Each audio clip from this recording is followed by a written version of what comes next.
So the gym is closed. The gym is still closed. The clients are telling me, why don't you build us a washing machine and a drying machine inside, because there's barely any place. Definitely cannot respect the 2 meter distance, social distanciation that they're asking us.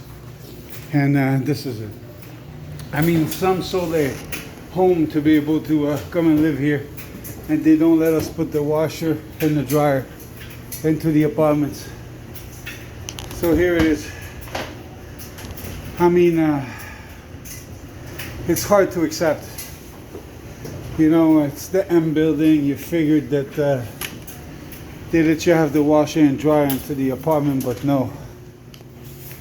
It's just a very, very tough situation. I have at least 4 clients that wish that we could give them the washer and dryer, but we can't. So that's the situation right now. Wish everybody good luck, and I hope that the administration let us put some washer and dryer into the units. Good day, everybody, at the M building. Simon maintenant. Like always, getting the job done.